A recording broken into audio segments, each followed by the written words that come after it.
"She's got a gun! Call 911! Carolyn Mitchell screeched, pointing across the street like she was witnessing a murder. 3 police cruisers screamed into our cul-de-sac. Officers leapt out, guns raised, aimed straight at my wife Jess just picking up the mail. 10 neighbors filming, 1, Karen, foaming at the mouth. 42 seconds later, the officers lowered their weapons, then saluted. Because my wife isn't just some woman with a gun, she's Chief Jessica Walker, top cop in this city.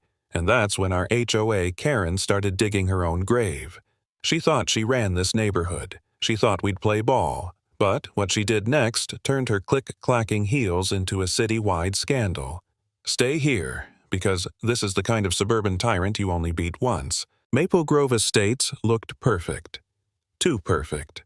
Identical fences, identical mailboxes, identical flower beds trimmed like military buzz cuts. Even the dogs barked in sync. Every house 2 stories beige stucco flag on the porch welcome mat that didn't mean it. Step out of line and Carolyn Mitchell would remind you why that mat was a lie. Jess and I had been there for less than a week. Already 3 violation notices. 1 for our trash bins being visible from the sidewalk. 1 for our fence not meeting visual harmony standards. And 1 for unauthorized firearm presence. That one, Carolyn delivered it herself, in person, with a smile. This wasn't a neighborhood. It was a copy-paste prison, ruled by a woman in heels and a binder full of threats. Was this paradise, or a perfectly landscaped nightmare waiting to explode? She didn't knock. She click-clacked up our driveway like a judge marching into court. Thin lips, tight bun. Heels stabbing concrete like gavel strikes. In her hands, the binder. 200 pages of power-tripping madness. Rules, fines, threats disguised as community guidelines. She didn't smile. She smirked. Then she slammed it into my chest.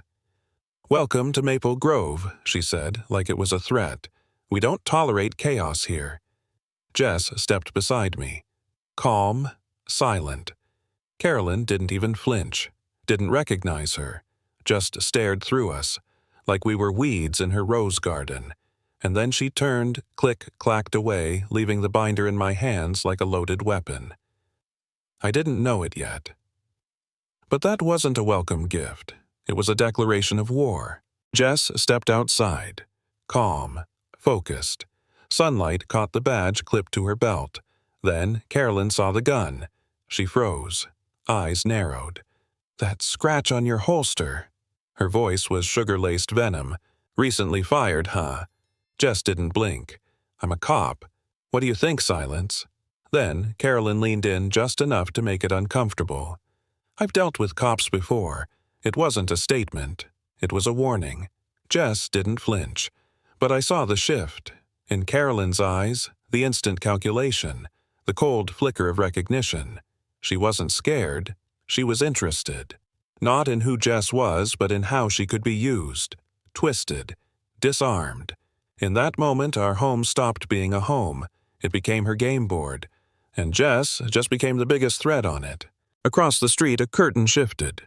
Frank Reynolds. Retired mechanic. Quiet. Always mowing. Never smiling. He stood there for 2 seconds, just long enough to meet my eyes. Then he shook his head. Slowly, firmly, a silent don't. Carolyn turned, saw him, and in that instant he vanished. Curtain snapped shut. House swallowed him whole. Jess didn't notice, but I did, and I felt it. Something cold, heavy, crawling down my spine, because Frank wasn't warning us for fun. He'd seen it. What happens when someone doesn't play ball with Carolyn Mitchell? 1 too many garden gnomes out of place. Too many Christmas lights left up in January. People disappeared here not literally, but functionally. Overnight movers, silent listings, smiling faces erased from block parties. Carolyn didn't evict you. She erased you, and Frank. He was the last survivor still standing. It came in a white envelope. No return address, just HOA stamped in red. Inside, a violation notice. Your fence fails to meet Maple Grove standards. Immediate replacement required. Price tag, $50. $1,000. At the bottom a note. Recommended vendor secure home solutions. Jess raised an eyebrow. I Googled it. No reviews, no office, no record. But the next line hit harder. Refusal to comply will incur a $500 daily fine. Carolyn dropped by that evening. Binder in hand, heels sharp as her tone. You can fight it, she smiled. But most folks don't last long trying. Jess folded her arms. That's extortion. Carolyn didn't blink. It's compliance. She turned, walked away. Another neighbor's fence was already being torn down. Same contractor, same price, same scam, and now we were next. I found Frank watering his lawn. Hose in hand, eyes down. You got the fence letter, he asked like it was a cancer diagnosis. I nodded. He glanced around, then leaned in. The Harrisons fought back last year. Pause. They had to sell. What happened, I asked. His jaw tightened. Carolyn happened. Violations. Anonymous complaints. Trash mysteriously left out. HOA meetings turned witch hunts. She bled them dry with fines, then made the neighborhood hate them. Jess stepped forward. That's illegal. Frank gave a bitter smile. So's blackmail. Doesn't mean she won't do it. I looked back at our fence still standing. Still fine. She's not a president, I muttered. Frank nodded. She's a suburban tyrant. And this wasn't a neighborhood anymore. It was a kingdom. And Carolyn. She ruled with fear and paperwork. She went live at 7:03 a.m. Tears smeared her mascara. Binder clutched to her chest like a Bible. She's been terrorizing me, Carolyn sobbed. That cop carries a gun. In a family neighborhood, I feel unsafe. The camera panned, catching Jess walking to the car, calm coffee in hand. Carolyn pointed like it was a crime scene. Do you see that? Intimidation. She stared at me. By 8 a.m., the clip had over 40,000 views. Cop Karen, Asha HOA victim, a suburban terror. The internet didn't wait for context. Comments poured in. Why is she armed? HOA presidents need protection too. She's abusing her badge. Jess hadn't said a word. She didn't need to. Carolyn had already painted the picture, not of truth, but of fear, and just like that the badge that once protected Jess became a target on her back. The notice hit the HOA board first. Bold. Red. No room for misinterpretation. Officer Walker has gone rogue. By noon, it was everywhere. Neighborhood app, Facebook groups, even printed flyers taped to stop signs. Jess stood in the kitchen phone buzzing non-stop. One message changed everything. You are hereby suspended, pending internal review. Conduct unbecoming an officer. She read it twice. No emotion, no words, just a quiet exhale. The system she served her whole life, now turning its back. I wanted to scream. She just stared out the window, watching the neighbors pretend not to watch her. Not one knock on our door, not one voice speaking up. Carolyn didn't need evidence. She had momentum. And Jess. She wasn't just under fire. She was alone. Frank knocked on our door at dusk, pale, shaking, holding a crumpled envelope like it burned his fingers. No return address, no name inside, just one line cut from a magazine. Keep your daughter quiet, or she disappears next. Jess froze.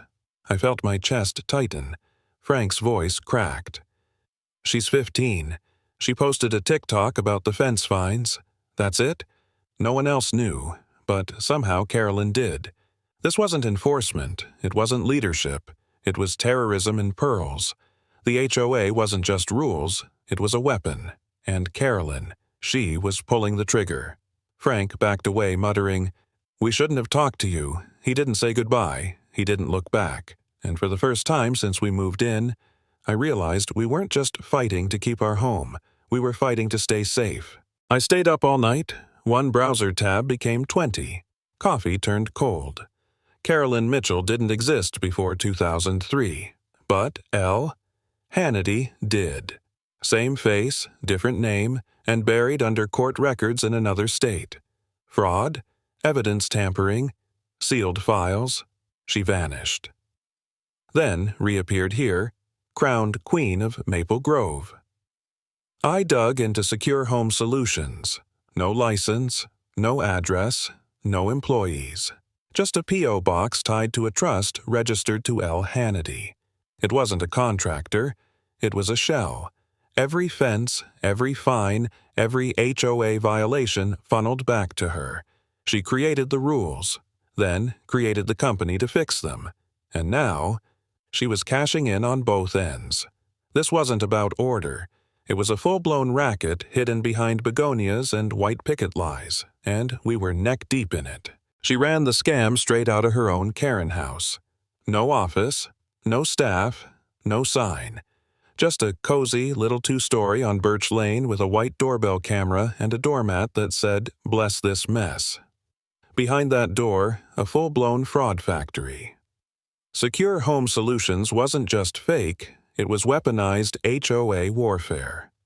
Every complaint, every violation, every overpriced quote, filed, processed, sent right from her laptop.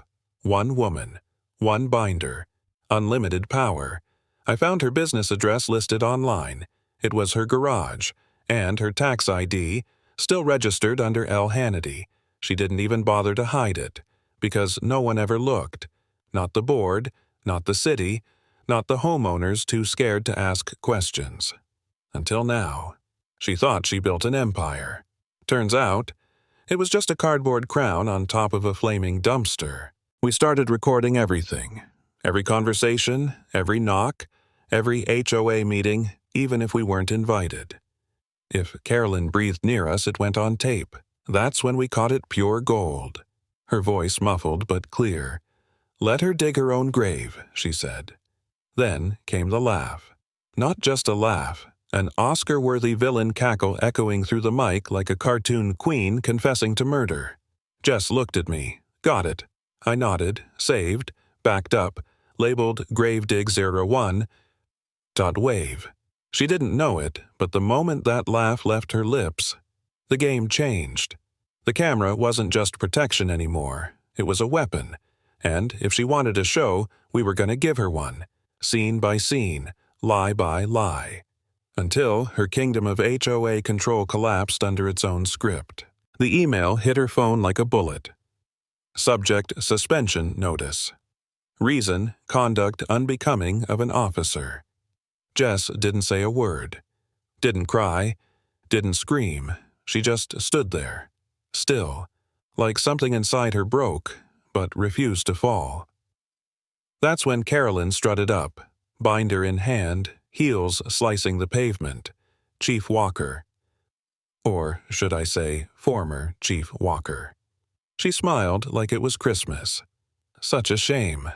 Power really does go to people's heads, doesn't it?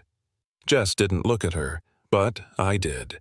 And in that moment I wasn't just angry, I was done watching. Carolyn wanted war. She just got it, because Jess may have lost her badge, but we were about to take her crown, click by click, lie by lie, and everyone would see it.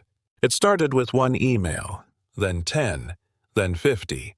Photos, recordings, HOA letters with red stamps and ridiculous fines. She charged me $300 for a pumpkin left out in November.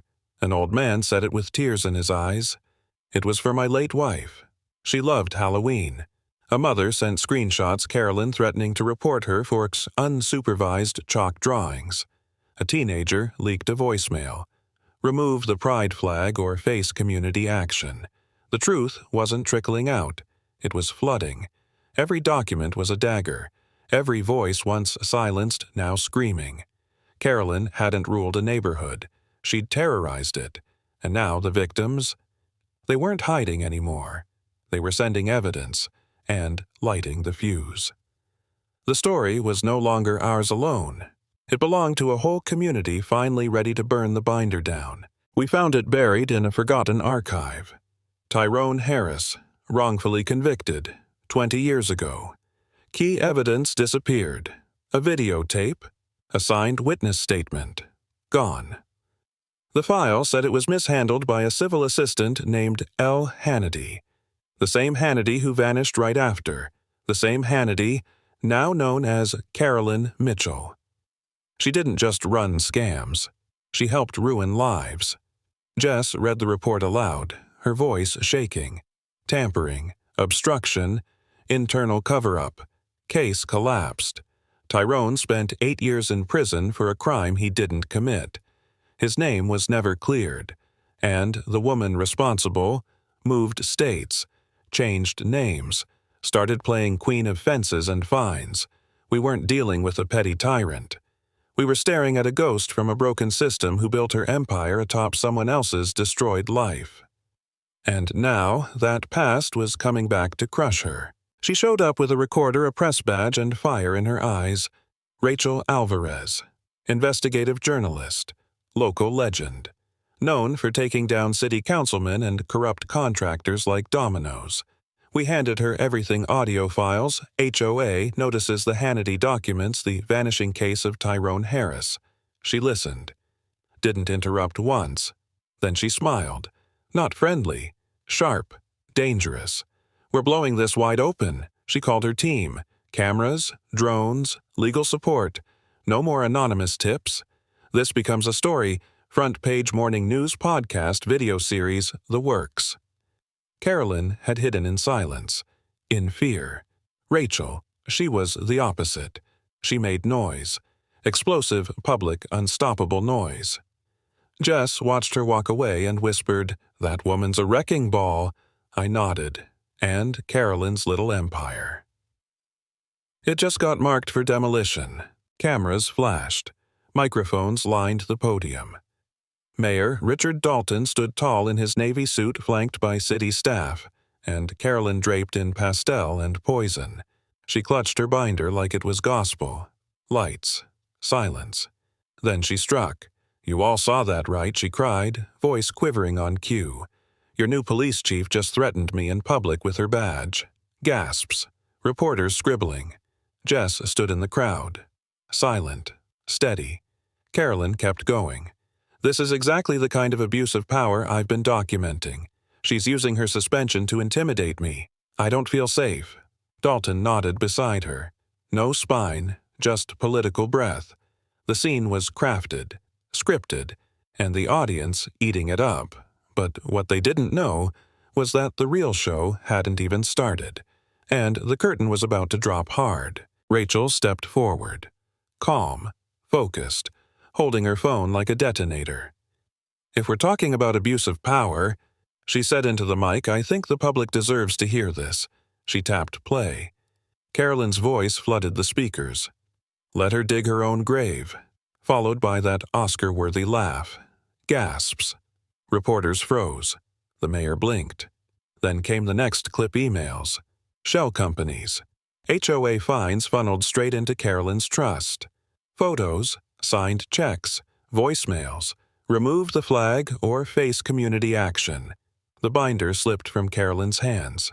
She opened her mouth, closed it. No script, no spin, no exit. Rachel smiled. "Anything you'd like to say?" Ms. Hannity. Silence. Mic drop.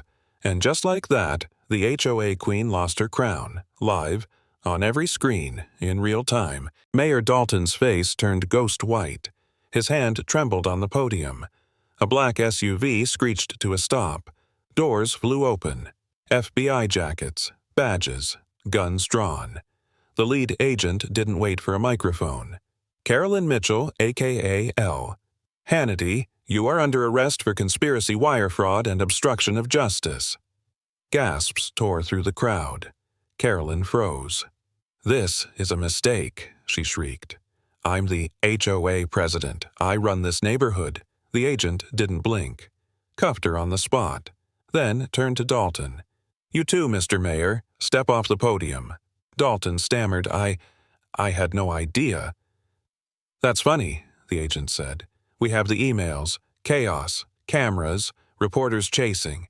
The system didn't just crack, it imploded, and the tyrants who ruled Maple Grove dragged away live in matching zip ties." Jess sat on the edge of the bed, uniform folded beside her. David stood at the door watching. "You sure about this?" he asked. She didn't answer, just stared at the old photo in her hand, her and Tyrone Harris, a kid with a smile too big for his face. He wanted to be a cop, thought it meant protecting people like him. David sat down quietly. What happened to him wasn't justice. Jess folded the photo, slipped it into her pocket. But what we do next can be. She stood, buttoned her shirt. "I'm not wearing this badge for the department." Pause. "I'm wearing it for everyone they tried to silence." The doors opened. Jess walked in.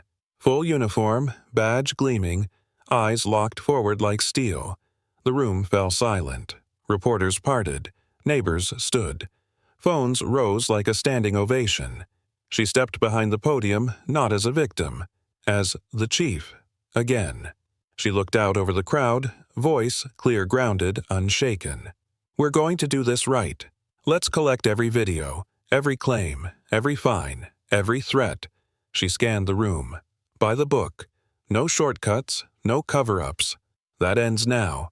Applause erupted. And behind her, officers stood tall, every rank, every badge.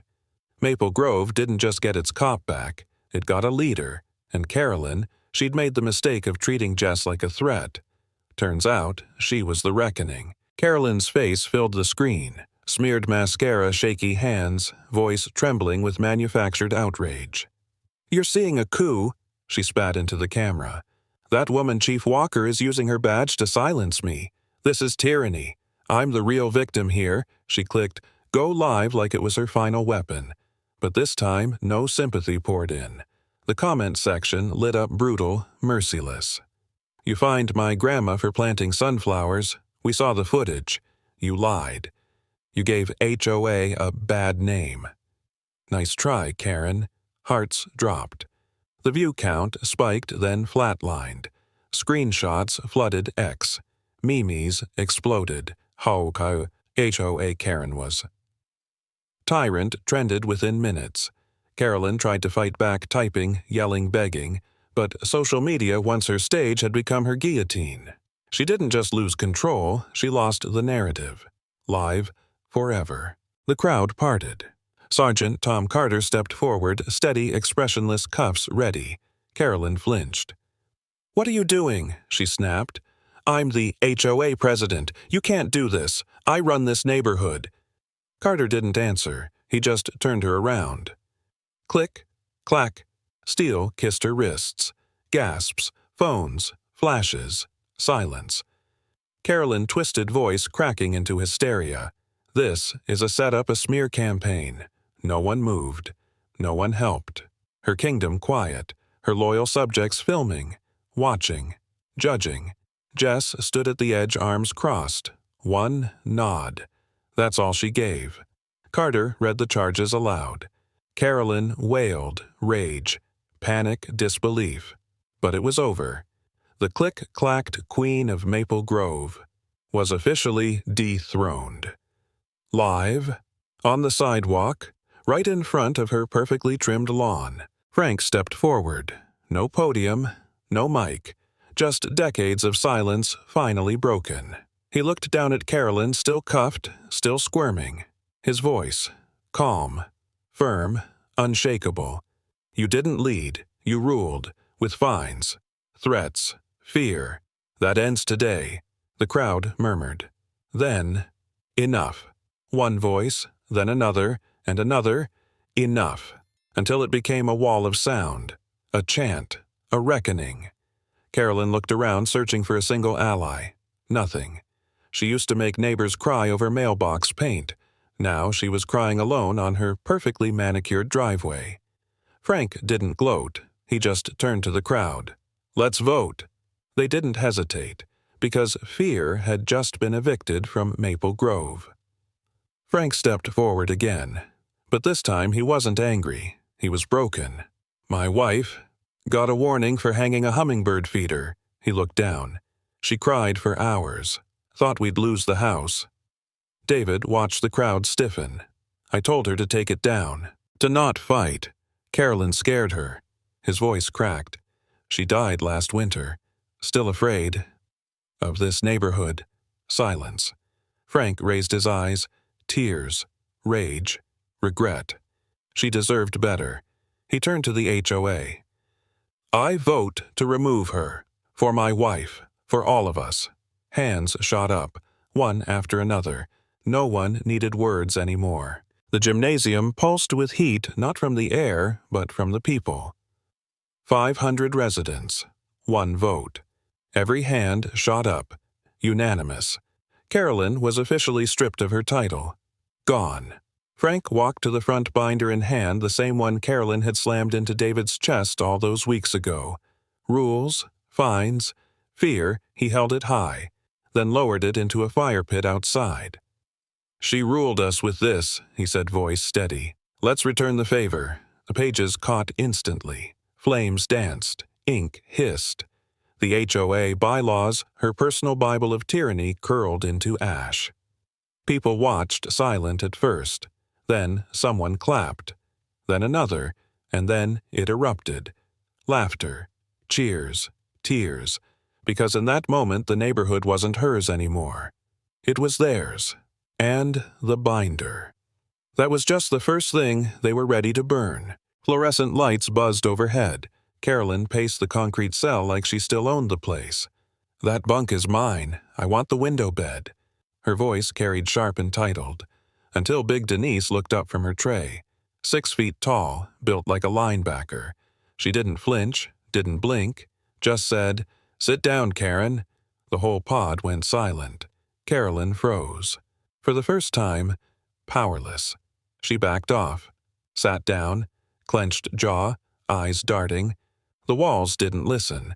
The guards didn't care. There was no HOA here, no binder, just 4 cinder-block walls, and karma. She tried to whisper a complaint. Denise grinned. You weaponized a neighborhood. Let's see how far that gets you in here. Carolyn didn't respond. Because in jail, even a Karen learns no one cares about your fence color. The badge was back. Jess stood on the city hall steps, uniform crisp, chin high. Applause echoing like thunder. Behind her, a banner. The Brenda Act. Signed into law. A law forged in fire. It stripped HOA boards of unchecked power, mandated transparency, protected whistleblowers. Justice, finally, with teeth. Inside the chambers, Tyrone Harris held the microphone. 20 years ago, I lost my life to a fake file. Today, I start the redemption fund for every voice silenced like mine. Tears welled, but his voice didn't shake. The room stood in ovation. Frank was there. Rachel, too.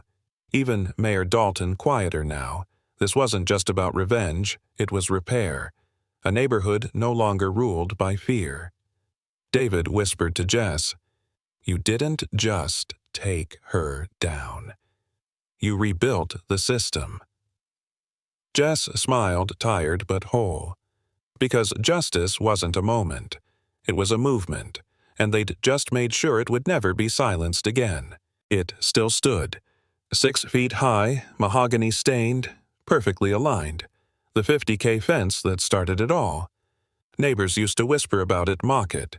Now they came to see it. A little plaque sat at the base, the fence that beat the system. Tour groups paused there. Teens took selfies. It wasn't just wood and nails anymore. It was defiance. David ran a hand along the grain, smirking. Guess Carolyn's scam built more than she bargained for. Jess chuckled. She built her own monument to failure. Frank passed by on his morning walk, gave it a salute. No fines, no threats, no surveillance, just a fence, still standing, the last remnant of a tyrant's rule, now reclaimed by the people she tried to control, because sometimes the dumbest battles make the strongest symbols. A U-Haul backed into the driveway.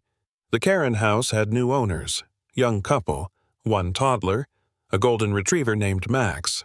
The lawn looked brighter. The blinds were open. Jess stood across the street, arms folded, watching. David walked over with a plate of cookies. "Welcome to Maple Grove," he smiled. "We're your neighbors." The woman beamed. "Thanks so much. I've heard this place has History. David paused, then added, "We also brought a warning." Jess joined him. "If your mailbox starts feeling like a legal threat, don't panic. That was the past." The man laughed. "Good to know." From inside, Max barked playfully. A child squealed.